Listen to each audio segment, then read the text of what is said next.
খেলা save drive save life এই উপলক্ষে একটি পথনাটক জীবন নিয়ে খেলা। অভিজিৎ বিশ্বাস অভিনয়ে সারারবি সর্দার, মৌপিয়া বিশ্বাস, ঝর্ণা সরকার ও প্রসেনজিৎ বিশ্বাস শুরু হচ্ছে এবং আমাদের প্রধান আবুল কালাম আজাদ শুরু হচ্ছে এখনকার পথনাটক জীবন নিয়ে খেলা। পিসির বিয়ে, আজ আমার কি আনন্দ লাগছে। পিসিটা কোথায় গেল? ও পিসি, পিসি, ও পিসি, ও পিসি, তুমি কোথায় গেলে? আমাকে এত ডাকছিস কেন তুই? মেকআপ আর্টিস্ট কখন আসবে? আর বান্ধবীরা তো সব এসে গেছে, সাজবো তো নাকি? এটা তুই ছোট কাকাকে জিজ্ঞাসা কর, তোর ছোট কাকা বলতে ছোট পারবে। কাকা যে কোথায় আছে তাও দেখে আসি। ঠিক আছে, যা তুই গিয়ে দেখে আয়।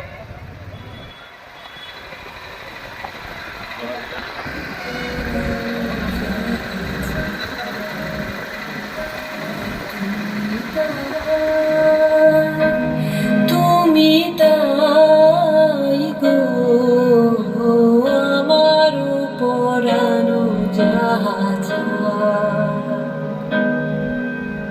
তোমা ছাড়া রে জগতে মোর কেহ নাই, কিছু নাই গো আমার। না না না, একদম না, ছোটদা তুমি আমাকে দাও। না না। এই সেটা শোন, সেটা শোন, তুই যার ছবিটা নিয়ে এত সময় মন্ত্র মুগ্ধর মতো দেখছিলিস, সে একটু বাদেই তো তোর সবচেয়ে প্রিয় মানুষ হয়ে উঠবে, তাই না? ভালো। এই দাদা কোথায় গেল জানিস? সীতা দাদা, তোরা কি করছিস রে, কি করছিস? আরে লোক বুঝে বলে শোন শোন, ভালো করে সেজে রে। তুই এখনো সাজিস নি, কি ব্যাপারটা কি তোর? আরে সীতা, ঠিক আছে দাদা, আমি এক্ষুনি সেজে আসছি দাদা। এমন ভাবে সাজবি যে তোকে পরীর মতো লাগে। ঠিক আছে, যা, তাড়াতাড়ি সেজে আয়। ভালো করে সাজিস কিন্তু। হ্যাঁ দাদা। হ্যাঁ, ও সাজুক শোন, আমি বলি কি, তুই একটু যেতে পারিস? কোথায় দাদা? আরে বর কত দূর একটু দেখে আয়। ও এই ব্যাপার। হ্যাঁ, ঠিক আছে ব্যাপার। দাদা, আমি এক্ষুনি যাচ্ছি। হ্যাঁ, হ্যাঁ, যাবো আর আসবো। ঠিক আছে। হ্যাঁ, দেখে আয় কতদূর বর এসছে। আরে রিন্টু, আরে খাওয়া দাওয়ার ব্যাপারটা তুই ভালো করে দেখিস, কারোর যেন অসুবিধা না হয়। দেখিস আজ কিন্তু অনেক নিমন্ত্রিত অতিথি, ভালো ভালো অতিথি এসছে। আজ আমার কি আনন্দ হচ্ছে, আজ আমার বোনের বিয়ে, আমার একমাত্র বোন, আমরা 3 ভাই বোনের সংসার। আমাদের দাদা, কি হলো? সর্বনাশ হয়ে গেছে দাদা। কি সর্বনাশ? সর্বনাশ, এই সর্বনাশ হয়েছে। বল বল, কি সর্বনাশ?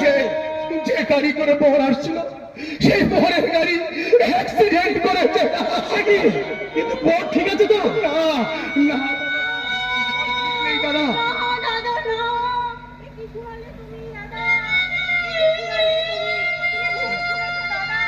দাদা তুমি ভুল। হ্যাঁ হ্যাঁ, তুই ঠিক বলেছিস, দাদা, বাস্তব হয়তো ভুল শুনেছে। দাদা তুমি না দাদা না, আমি কোনো ভুল শুনিনি দাদা। যখন বর বিয়ে করার উদ্দেশ্যে আমাদের বাড়ির দিকে রওনা দিচ্ছিল, তখন ঠিক উল্টো দিক থেকে একটা 24-25 বছর বা কিংবা তারও কমও হবে মদ্যপ অবস্থায় বিশাল জোরে মোটর সাইকেল চালিয়ে আসছিল। তার মাথায় কোনো হেলমেট ছিল না দাদা। আচমকা প্রচন্ড শব্দ, রাস্তায় পড়ে গেল, তার মাথাটা ফেটে প্রচন্ড রক্তক্ষরণ হলো। হাসপাতালে নিয়ে গেলে ডাক্তার তাকে মৃত বলে ঘোষণা করেছে দাদা। ইস, আর সেই সঙ্গে দাদা বরের গাড়িতে সিট বেল্ট বাঁধা ছিল না, ড্রাইভারের সিট বেল্ট ছিল না, বরেরও ছিল না দাদা। সোজা গিয়ে রাস্তার পাশে গাছের সজনে ধাক্কা মারে এবং সেখানেই দুজনে স্পট ডেথ হয়ে যায় দাদা। সেখানে বাস্তব এখন আমাদের সীতার কি হবে? ও যে লগ্ন ভ্রষ্ট হয়ে যাবে রে। না না দাদা না, আমার একমাত্র বোনকে আমি লগ্ন ভ্রষ্ট হতে দেবো না দাদা। আমার তো বিভিন্ন জায়গায় জানাশোনা আছে, আজ রাত্রের মধ্যে যেখান থেকে পারি আমি আমার বোনের লগ্ন ভ্রষ্টের কলঙ্কের হাত থেকে আমি বাঁচাবো দাদা। বাস্তব কেন এমন হয় বলতে পারি? কি হয়েছে দাদা? আমাদের 3 ভাই বোনের সুখের সংসারে কেমন হঠাৎ করে আচমকা কালো মেঘে ঢেকে গেল দাদা। ছোট্ট ছোট্ট ভুলের জন্য কত যে ক্ষতি হয়ে যায়। তাই তো সবাই বলি যে আজ আমরা ছোট্ট, আমাদের দোষ কিন্তু আমাদের সন্তানদের নয়। এখানে কিন্তু আমাদের যারা পিতা মাতা আছে তাদেরকেও আমরা অনেকটা ভাবে দোষ দেবো। কেন অল্প বয়সী ছেলেদের কাছে মোটর সাইকেলের চাবি তুলে দিচ্ছে, তারা হিতায়ের জ্ঞান নেই, রেশারেশি করতে যে অকাল মৃত্যু ডেকে আনছে দাদা। ভাব বাস্তব ভাব, অনেক টাকা দিয়ে একটা মোটর সাইকেল কেনে, কিন্তু একটা কম টাকার হেলমেট সে কিনতে পারে না। এসব দোষ কাদের জানিস? ওই বাচ্চা ছেলেটার দোষ না, ওই 13-14 বছর বয়সের ছেলেটার দোষ না, এই দোষ ওর গার্জিয়ানের, মানে ওর বাবার। ঠিক বলেছো দাদা, তুমি ঠিক বলেছো। আজকে থেকে যদি আমরা সবাই মিলে, আমরা পিতা মাতা যদি সচেতন না হই, তাহলে চিরদিন আমাদের সন্তানকে ঠিক এমনি ভাবে আমাদের হারাতে হবে দাদা। ভাবতে পারিস, যারা 4 চাকা গাড়ি চালায় তারা সিট বেল্টটা ঠিক মতো করে বাঁধে না। সামনের সিটে যে আমাদের যে বোর্ড ছিল, ওরা যদি সিট বেল্টটা বাঁধা থাকতো নিশ্চয়ই ও মারা যেত না। আচ্ছা, তুই কি লক্ষ্য করেছিস গাড়ি রেশারেশি করে চালাতে গিয়ে কত মানুষের প্রাণ যায়? একটু সময়ের অপেক্ষা কেউ করতে চায় না। না দাদা, আমরা হলুদ লাইট সিগন্যাল মানি না, লাল লাইট সিগন্যাল মানি না, সবুজ লাইট সিগন্যাল মানি না।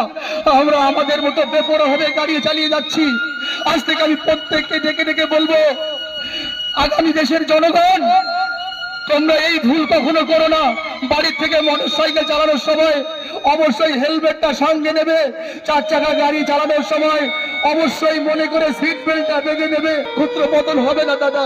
অকালে অকালে নিজের সন্তান সে কিন্তু আর পৃথিবীতে থাকবে না দাদা। আচ্ছা, এটা আমাদের বলতে হবে সবাই। আচ্ছা, ডান দিকে বেরিয়ে যায়, তখন তো একটা সিগন্যাল লাইট জ্বালাতে হয়। অনেকেই এই সিগন্যাল লাইটটা জ্বালায় না। তারপরে ওই ডান দিকে যাওয়ার সময় ডান দিক করেই যায়, সে কিন্তু ওই ডান দিক থেকে বাঁ দিক করে যায় না। আরো একটা কথা অনেকেই জানে না, কি জানে? তারা গাড়ি চালায়, দেখবি অনেক সময় কোনো ব্যাকের সময় ওভারটেক করতে নেই, কারণ ব্যাকের সময় ওভারটেক করলে পরে উল্টো দিকের আসা গাড়িটা দেখা যায় না। তাই ব্যাকের সময় গাড়ির পিছনে থেকে একটু সোজা রাস্তা হলে তারপর দেখে শুনে ওভারটেক করতে হয়। দাদা, আমি কিন্তু আমাদের এই মর্মান্তিক ঘটনার কথা আমাদের স্থানীয় প্রধান, তাকে কিন্তু আমরা জানিয়েছি দাদা। প্রধান হয়তো আমাদের মধ্যে এক্ষুনি এসে পড়বে, তিনি আমাদের কি সান্ত্বনা দেবে আমি জানি না দাদা। প্রধান সাহেব আসবেন? হ্যাঁ, প্রধান সাহেব।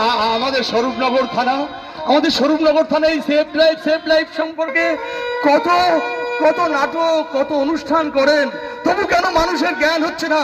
এই তো তবু আমাদের মধ্যে আসুন আসুন প্রধান সাহেব আসুন।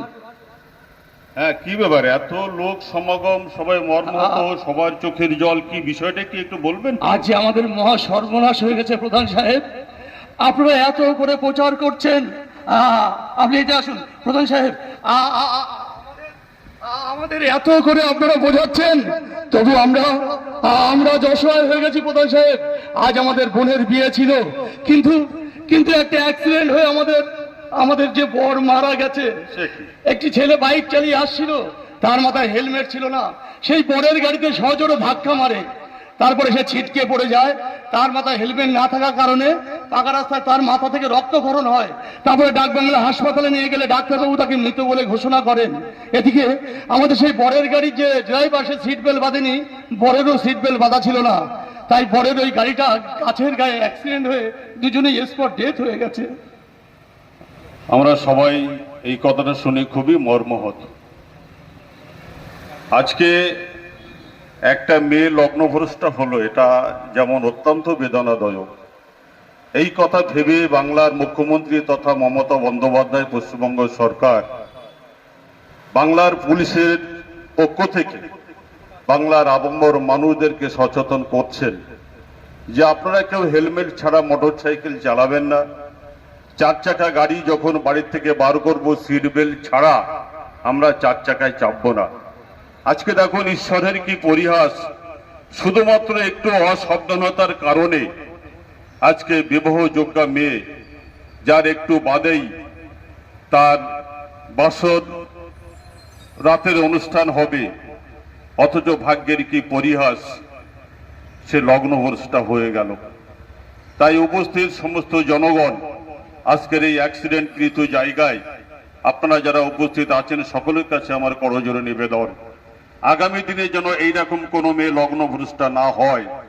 আগামী দিনে যেন বিবাহ করতে যাওয়ার পথে কোনো বরের অ্যাক্সিডেন্টে মৃত্যু না হয়, তার জন্য আমরা সকলেই আজকে শপথ গ্রহণ করব। আগামী দিনে চলার পথে আমরা সকলেই সাবধানে চলবো, সকলেই সাবধানে চলবো। আপনারা সকলেই শান্ত হন, যে চলে গেছে তাকে আমরা আর পাবো না। কিন্তু যারা বেঁচে আছে, আগামী দিনে যাদের বিয়ে হবে, বিভিন্ন অনুষ্ঠানে যারা যাব বা ইত্যাদি ইত্যাদি, আমরা সকলে সাবধানে চলবো। এটাই আপনাদের কাছে পশ্চিমবঙ্গ সরকার তথা উত্তর 24 পরগনা জেলা তথা স্বরূপনগর থানার পক্ষ থেকে আপনাদের কাছে এই অনুরোধ, এই দাবি আমি আজ প্রধান হিসাবে আপনাদের কাছে রাখলাম। সবাই ভালো থাকুন, সুস্থ থাকুন। ধন্যবাদ। প্রধান সাহেবের কথা শুনে আজ আমাদের পরিবার সত্যি উজ্জীবিত হয়ে গেলাম। আমরা সবাইকে জানাবো, আজ আমরা আমাদের বোনের জন্য যেমন করে পাত্র খুঁজবো, তেমন আমরা গ্রামে গঞ্জে সমস্ত রাস্তায় রাস্তায় আমরাও জেগে উঠবো। আর সবাই আমরা কণ্ঠে কণ্ঠে মিলিয়ে সেই গানটাই করবো, সেভ ড্রাইভ সেভ লাইফের সেই গানটাই আমরা সবাই মুক্ত কণ্ঠে করবো, সেভ সেভ সেভ ড্রাইভ। এই গানটা করতে করতেই আমরা পথে প্রান্তরে সব জায়গায় যাব। যেসব বাইকালার মাথায় হেলমেট নেই তাদেরকে আমরা বোঝাবো, তাদেরকে ধরবো, তাদেরকে বলবো যে তোমরা হেলমেট পরো ভাই। তোমাদের জন্য আজ আমাদের পরিবারের এই অশান্তি, আমাদের পরিবার আজ এই অসহায়। আজ যেন কোনো পরিবার অসহায় না হয়, তাই সবাইকে বলবো সবাই হেলমেট পরো। আর মোটর সাইকেলে দুটো মাত্র সিট, দুজনেই বসো, তিনজনে কেউ বসো না। অনেক সময় দেখা যায় একটা মোটর বাইকে তার দুজনেই বসেছে, বউটা পিছনে, সেই লোকটা গাড়ি চালাচ্ছে, তার হেলমেটটা বউটার হাতে ধরিয়ে দিয়েছে। বউটা না ধরতে পারে সেই হেলমেটটাকে ধরে বসে বাইক থেকে পড়ে যায়, অ্যাক্সিডেন্ট হয়। এসব আমরা আর করতে দেবো না। তাই আজ আমরা জেগে গেছি, আমরা সবাই কণ্ঠ তুলে বলবো সেই গান। নমস্কার, নিজেও বাঁচুন, অপরকে বাঁচান। আপনাদের নাটক এখানে শেষ। Save drive, save life. লাল বাতি দেখে তাই গাড়ি থামান, একে অন্যের প্রাণ বাঁচান, নিজেও বাঁচুন।